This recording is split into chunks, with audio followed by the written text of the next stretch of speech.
ஒருபோதும் தவறு செய்யாதவர், ஒருபோதும் புதிதாக எதையும் முயற்சித்ததில்லை. Albert Einstein. இந்த மேற்கோளின் பொருள்: தவறுகள் முயற்சிக்கும் மற்றும் கற்றுக்கொள்வதற்கும் ஆதாரம் என்பதை இந்த மேற்கோள் நமக்குச் சொல்கிறது.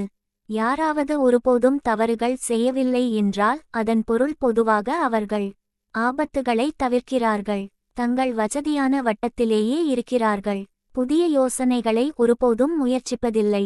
முன்னேற்றம், புதுமை மற்றும் வளர்ச்சி ஆகியவை எப்போதும் தவறுகளை உள்ளடக்கியவை. கதை 1. நடக்க கற்றுக்கொள்ளும் குழந்தை. ஒரு குழந்தை நடக்க முயற்சிக்கிறது. முதல் அடி, விழுகிறது. இரண்டாவது அடி, மீண்டும் விழுகிறது. பெற்றோர் திட்டுவதில்லை, அவர்கள் ஊக்குவிக்கிறார்கள். அந்த குழந்தை நான் இனி ஒருபோதும் விழ மாட்டேன் என்று முடிவு செய்திருந்தால் அந்த குழந்தை ஒருபோதும் நடந்திருக்காது.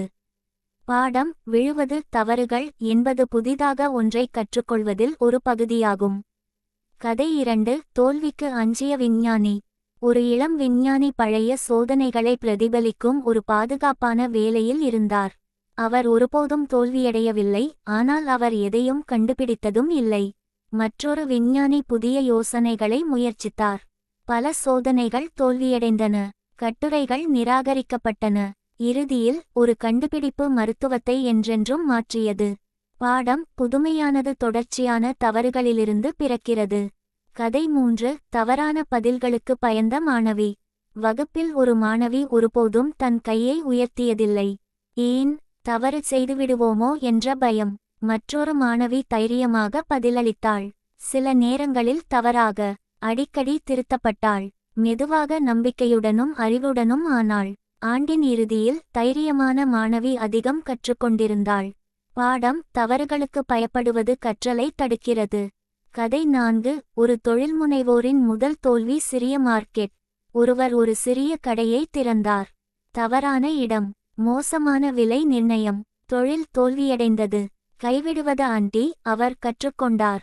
வாடிக்கையாளர் தேவைகள், செலவு கட்டுப்பாடு, சிறந்த சந்தைப்படுத்தல். அவரது இரண்டாவது தொழில் வெற்றி பெற்றது.